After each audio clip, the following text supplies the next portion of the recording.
जय श्री राधे जी, आपका स्वागत है हमारे चैनल रंग ग्रुप पे। कई दफ़े सवाल आता है कि आपके मून माउंट एंड वीनस, इन दोनों माउंट के मध्य का जो क्षेत्र है ये काफ़ी पेचीदा होता चला गया है और यहाँ पे कई सारी लाइंस आपस में मिल रही है। देखो, ये एक सामान्य स्थिति है क्योंकि यहाँ पे आपकी लाइफ लाइन आती है, यहाँ से आपकी फेट लाइन गुजरती होती है। इसके अलावा यहाँ पर अगर सन की लाइन आपकी नीचे तक आ रही है तो वो यहाँ पे आएगी। इसके अलावा जो आपकी मरकरी की लाइन है वो भी यहाँ से आगे की तरफ बढ़ती है।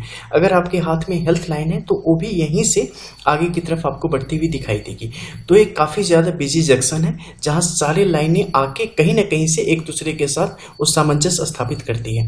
कई दफ़े आप देखेंगे कि आपकी फिट लाइन काफ़ी ज़्यादा क्लोज होती चली गई है आपके लाइफ लाइन से।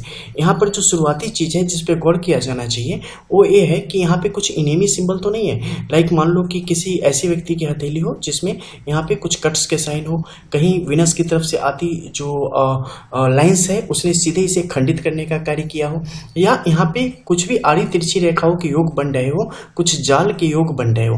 क्योंकि इसके करीब में अगर कोई जाल का योग बनेगा 4 और 3 की पोजीशन में तो उसमें क्या होगा, इसकी जो मजबूती है उसे कमजोर करने का कार्य करेगा, इसके बल को खा जाएगा वहां पर। तो इसके कारण क्या होगा, जिसके भी सबसे ज्यादा संपर्क में होगा यानी कि life line, fate line, mercury की लाइन, सन की लाइन, हेल्थ लाइन, इनमें से जिसके भी वो संपर्क में होगा, कांटेक्ट में होगा, उसके बल को कम करेगा और उससे संबंधित व्यक्ति के जीवन में यहाँ पर उलझने बढ़ाने का कार्य करेगा।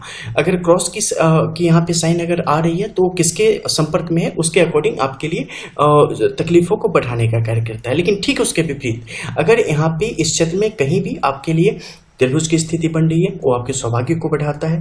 कहीं पर भी यहाँ पर आपके लिए अगर त्रिशूल की स्थिति बढ़ती चली जा रही है वो आपके सौभाग्य को बढ़ाएगा।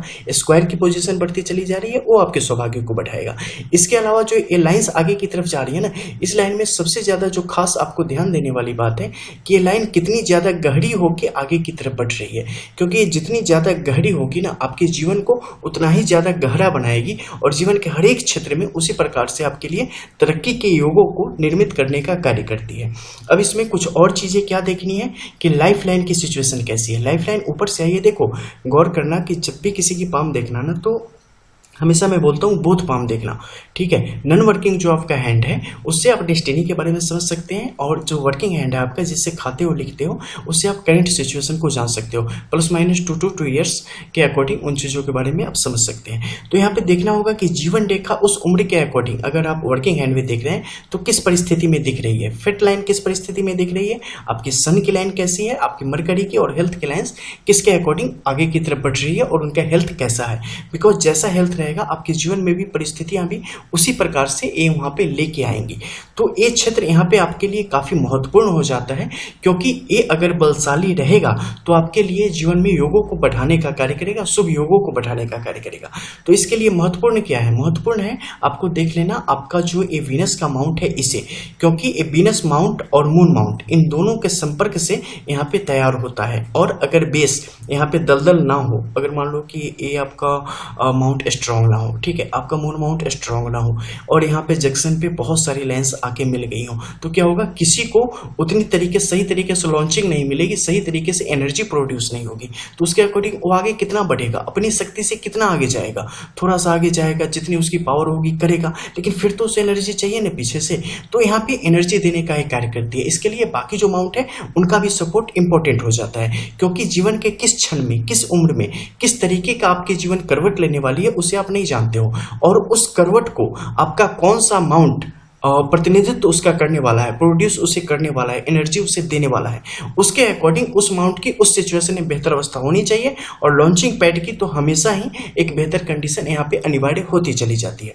अब अगर मान लो कि आपके चंद्र के क्षेत्र में बहुत सारी आड़ी तिरछी लकीरें हो तो क्या होगा, ये आपके स्टेबिलिटी को खत्म करने का कार्य करेगा, स्थिरता को पैदा करेगा। इस कारण क्या हो जाता है, चीजें आपके पास आएंगी अगर आपकी किस्मत में है कि यहाँ पे अच्छी लाइन्स है, सन की अच्छी लाइन्स है, इसके अलावा धन की जो चीजें हैं, आपके विनस का जो अमाउंट है ये काफी बेहतरीन गति से चल रहा है तो क्या होगा, पैसे आएंगे लेकिन हमेशा चिंता एक बनी रहेगी, पता नहीं कब तक किस तरीके से इन्वेस्टमेंट आपका गलत रूप से आगे की तरफ बढ़ेगा, कहीं पैसा चला जाएगा, फंस जाएगा, कर्ज की स्थिति आपके ऊपर आ जाएगी। हालांकि कर्ज वाले के लिए आपको मंगल और सूर्य की जो स्थिति है उसे भी देखना पड़ेगा। कारोबार में शिथिलता आ जाएगी, कई दफे चीजों को आप करते चले जाएंगे लेकिन मन नहीं लगेगा, कई दफे जो कर रहे हैं उससे आगे बढ़ने की चेष्टा करेंगे। तो ये सारी चीजें जो है, इन सारी चीजों का प्रतिनिधित्व तो यहाँ पे करता है आपका शुक्र, जो कि आपके मन में वेग पैदा करता है और उसे बहुत ज्यादा बल प्रदान करता है, एक अस्थिर मन आपका। ठीक है, तो यहाँ पे आपको आत्मा का कारक हो गया सूर्य और यहाँ पे मन का कारक हो गया चंद्र। इन दोनों की परिस्थितियों का आकलन सही तरीके से करके उसके पश्चात आप जीवन के जो भी परिस्थितियां आपके जीवन में चल रही है उसके बारे में आप समझ सकते हैं। तो लॉन्चिंग पैड की सिचुएशन यहाँ पे आपके लिए बेहतर अवस्था में होनी चाहिए और वीनस का माउंट जितना अच्छा होगा, आजकल का जो जमाना है और आजकल की जो मेंटेलिटी है लोगों की, उसके अकॉर्डिंग वीनस स्ट्रांग होना ही चाहिए। ठीक है, एंड उसके बाद आपके जुपिटर का जो सिचुएशन है, ये जुपिटर यहाँ पे जितना आपके लिए बलशाली होगा उतना ज्यादा आपके लिए परिस्थितियों को आपके पक्ष में करने का कार्य करेगा। अब देखना क्या है कि सैटर्न किस तरीके से आपके लाइफ को यहाँ पे सपोर्ट करने का कार्य कर रही है। मान लो इसी जंक्शन से आगे की तरफ बढ़ी है आपकी फिट लाइन, फिट लाइन इस मध्य के क्षेत्र में आके खत्म हो गई है और यहाँ से आप देख रहे हैं कि दूसरी लाइन निकली है। ठीक है, ये दूसरी लाइन निकली है तो इस पे आपको गौर करना पड़ेगा कि फर्स्ट लाइन में ज्यादा ताकत थी या दूसरी लाइन में ज्यादा ताकत है। और अगर दूसरी लाइन आपके सैटर्न के माउंट को पूरा कवर कर रही है या इसे पूरे तरीके से ऊपर तक आच्छादित करने का कार्य कर रही है और ऊपर अगर बेस्ट सिंबल है, इसके अलावा यहाँ पे माउंट की जो सिचुएशन है वो काफी अच्छी है, तो उसी के अनुरूप आपको इस जीवन में तमाम प्रकार की तरक्की प्रदान करने का यहाँ पे कार्य करेगी और उसी प्रकार से आपका सर हमेशा ऊंचा रहेगा। इसमें क्या होगा, आप इगोइस्टिक हो ही जाएंगे, महत्वाकांक्षी आप होते ही चले जाएंगे, क्योंकि यहाँ पे गुरु का भी प्रभाव उसी तरीके से आपके जीवन में रहेगा। कई दफे इसके अन्य माउंट एरिया के प्रभाव के कारण आप बहुत ज्यादा दयालु हो जाएंगे, कई दफे आप काफी निर्दयी हो जाएंगे। कुछ मामलों में बुद्ध की परिस्थिति अगर विपरीत हो तो आप बिल्कुल तटस्थ हो जाएंगे, बिल्कुल किनारे हो जाएंगे, चीजों से अलग हो जाएंगे, खुद तक सीमित होते चले जाएंगे। और इन सब के विपरीत अगर यहाँ पे आपके सूर्य की कंडीशन काफी ज्यादा बेहतर होती चली जाएगी तो ये आपको एक बड़े छाते के रूप में तब्दील कर देगी, जिसके अंदर बहुत सारे लोग सांस ले पाने की स्थिति में आ जाएंगे। तो ये बहुत सारी चीजें थी, उन सबका निचोड़ मैंने पिछले 7 मिनट में आपको दिया है। इनके बारे में आप समझ सकते हैं कि किस तरीके से आपके जीवन को प्रभावित करती है और इस जंक्शन आपके लिए कितना इंपॉर्टेंट है, क्योंकि बेस है, फाउंडेशन में जोड़ लगती है, उसकी मजबूती इंपॉर्टेंट है। उसी के अकॉर्डिंग लाइफ आपको आगे की तरफ ले जाके बहुत कुछ देने का कार्य करती है। किसी भी पेड़ की जड़ कमजोर होती है ना तो एक भी आंधी नहीं सह पाती, इसलिए जड़ मजबूत होनी ही चाहिए। मिलते हैं फिर, जय श्री राधे।